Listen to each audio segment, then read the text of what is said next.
Hoy en nuestro tiempo de entrevista vamos a hablar de los suicidios, un tema de actualidad que cada vez tenemos más a nuestro alrededor. Vamos a tratar de ver orígenes y cómo poder ayudar a las personas desesperadas que terminan optando por esta vía. Por eso nos acompaña hoy en plató Rocío Ranz, psicóloga sanitaria. Gracias por estar con nosotros. A vosotros, Rosa. Desgraciadamente el suicidio vuelve a estar encima de la mesa. Es un asunto sobre el que durante mucho tiempo los medios de comunicación le dimos la espalda pensando que hacíamos lo correcto, pero está claro que hay que hablar de suicidio para ayudar a cuantas más personas mejor.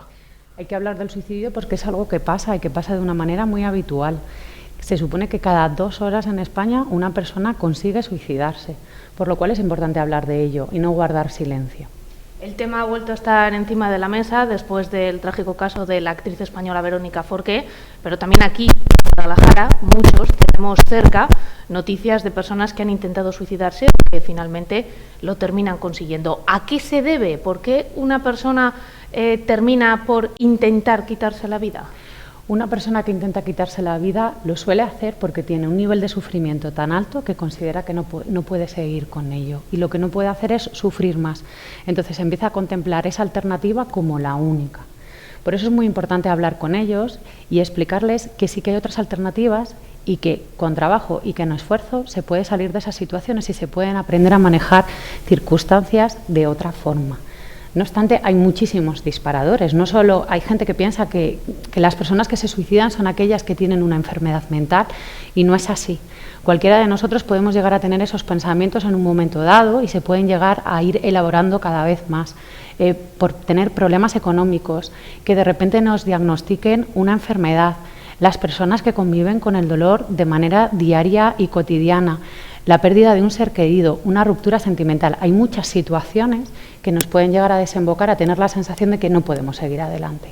La chaladura a la que estamos sometidos todos con la pandemia, con el coronavirus, después de estos 2 años y pico, que esto todavía no se acaba, estamos a la vuelta de las Navidades y seguimos sin saber muy bien qué hacer, ¿también está generando estados de depresión? Influye mucho, porque además otro de los precipitantes en todo esto es la sensación de soledad.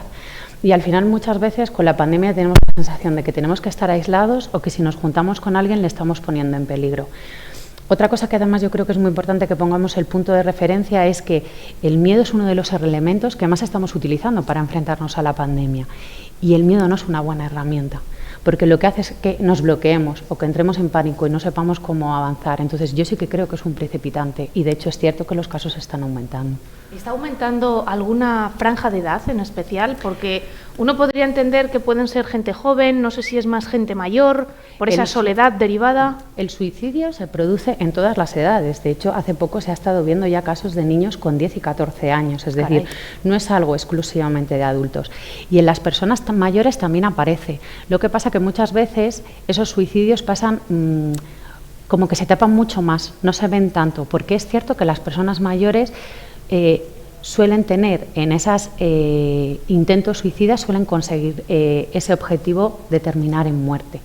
Depende mucho de las herramientas, de cómo uno decida llevar esa intención suicida, que la muerte se produzca o no se produzca. Eso sí que influye. Y en los mayores está visto que se consigue mucho más, igual que en los hombres, porque suelen utilizar herramientas más violentas. ¿De qué manera puedo detectar yo que a mi alrededor hay una persona que quiere suicidarse y igual lo consigue y yo no me doy cuenta? Bueno, yo siempre lo que digo es que no se trata de que nos demos cuenta, se trata de que tenemos que estar ahí al lado apoyando a las personas. No solo porque detrás una de las alternativas que esa persona esté teniendo en su cabeza es terminar con su vida. Simplemente porque tenemos que hablar de cómo te sientes, de qué necesitas, de cómo te estás enfrentando a este problema que tienes. Si de repente te acaban de detectar una enfermedad grave o una enfermedad que cursa con mucho dolor, si de repente acabas de tener una ruptura sentimental, si tu empresa ha ido a pique, tengo que acercarme y preguntarte cómo estás, cómo te sientes, qué necesitas, en qué puedo ayudarte. Muchas veces eso no lo hacemos por la incomodidad que nos produce. Es como, ¿para qué le voy a decir nada? Que le voy a recordar lo que le está pasando, pero si lo que le está pasando lo está sintiendo. La gente lleva sus emociones y sus sentimientos. Lo que tenemos que hacer es ayudar a esa persona a que los comunique y a transitarlo. Simplemente el hecho de poder hablar todas esas cosas ayuda a ver que hay otras alternativas y no vivir todas esas situaciones en soledad. En algunas generaciones estamos tratando de educar a los chavales de manera que no se puedan enfrentar a una negativa? Es decir, esto de educar a adolescentes a que todo lo tengan que conseguir, a que no se les pueda decir que no, puede causar que no sepan cómo enfrentarse a una ruptura sentimental, por ejemplo.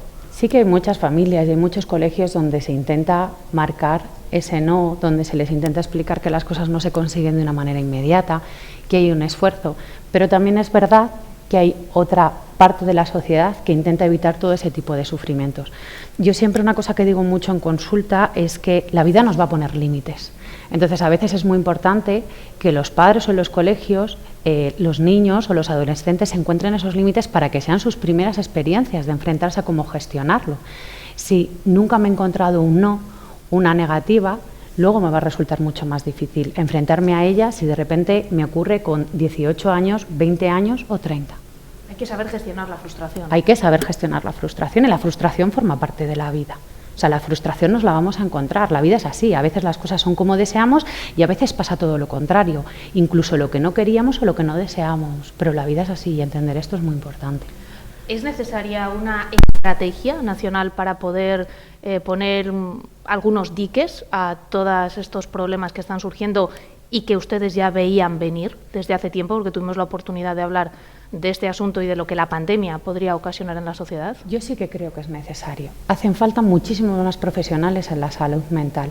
Hay una demanda que está completamente desbordada y que no puede ser atendida, con unas listas de espera tremenda. Entonces, lo que no puede ser es que una persona que está valorando, que tiene un plan, que lo tiene elaborado como suicidarse, es muy probable que lo consiga. Porque una persona que está en esa situación, cuando solicita ayuda o llega a solicitarla, puede tardar una media de 3 a 6 meses en recibir ayuda y, sin embargo, si yo llego con un infarto, con una pierna rota, con un COVID, la atención es mucho más rápida. No podemos esperar tanto tiempo en dar ayuda a esas personas y además esas personas necesitan esa ayuda ya, no se puede esperar. Hay gente que no es una cosita de, bueno, no pasa nada, ya se le pasará. Una persona que valora que la única solución que tiene es quitarse de en medio o que incluso llega a pensar que así ayuda a su familia, cuando en realidad tampoco es así, es todo lo contrario, es el sufrimiento que después también se genera ahí detrás, necesita una ayuda inmediata.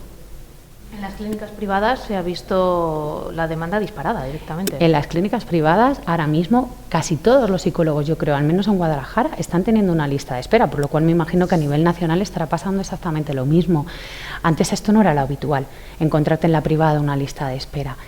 Nosotros hemos llegado a triplicar el volumen de pacientes atendidos. Eso quiere decir que hay una demanda real. Y si hay esa demanda en la privada, la demanda en la pública es muchísimo más grande. Por eso es necesario que se generen más recursos y sobre todo que haya profesionales para atenderlo, porque otro de los problemas que estamos corriendo es la cantidad de intrusismo que se produce. No todo el mundo es un profesional que está preparado para trabajar con los trastornos mentales o para trabajar con personas que lo están pasando mal. Esto también es otra cosa muy importante a tener en cuenta, ¿no? ¿Cuántas veces vemos personas que evolucionan más porque de repente alguien le ha dicho abraza a tu miedo más profundo o abraza a tu niño interior? Bueno, no todo el mundo está preparado para hacer eso, hay que saber qué tipo de respuestas y qué cosas pueden aparecer. Entonces, que quien te atienda sea un profesional también es muy importante. Y me imagino que la terapia evidentemente será individualizada en función de cada persona y que no siempre las pastillas son la solución, ni no siempre se trata de hacer una misma terapia para todo el mundo, que dependerá de cada caso. Exacto. Hay terapias individuales y también hay terapias grupales, porque una de las realidades es que al haber tanta demanda, la terapia grupal te permite llegar a más personas. Pero sí que lo ideal siempre es que la terapia sea de una manera individual y luego haya un apoyo grupal. La medicación a veces es necesaria. Yo siempre digo que, bueno, por lo general, en el tema de la salud mental, la medicación no cura, pero ayuda. Y es necesaria en muchos casos. Hay con pacientes con los que tú no puedes llegar y no le puedes llegar a dar herramientas o instalar recursos si no tiene una medicación que le ayude. Porque al final en tu cerebro hay determinados neurotransmisores y sustancias que no están funcionando de una manera correcta. Y la medicación puede ayudar a regular todo eso para que después se pueda hacer ese trabajo de psicoterapia mucho mejor. Hemos hablado de cómo nos podemos dar cuenta, nosotros que a nuestro alrededor hay una persona que necesita ayuda, pero ¿se puede dar también el caso que una persona no sea consciente que está entrando en una depresión y no sepa tampoco cómo pedir ayuda? Sí, hay veces que eso pasa, hay veces que la gente no es capaz de ponerle nombre a lo que le ocurre. Por eso yo no creo que sea tan importante dar el diagnóstico, como yo digo, ¿no? No creo que sea tan relevante decir tiene depresión o tiene un estrés postraumático. Lo importante es ver que alguien no está bien. Y cuando tú empiezas a observar que las conductas que tiene una persona no son coherentes, son dañinas, ves que no tiene la capacidad de disfrutar, que no tiene una motivación en el día a día, no hay unos planes de futuro, ahí es donde nos tienen que soltar las alarmas. Y sobre todo, que es mucho mejor pecar de decir, oye, ¿y si esta persona luego se enfada conmigo por decirle vamos a buscar ayuda o vamos a ir a un psicólogo? Esto aparece mucho, yo lo veo en consulta. Hay veces que tengo compañeros de fisioterapia que me dicen, este paciente necesita ayuda, pero no sé cómo decírselo porque me da miedo que se lo tome a mal.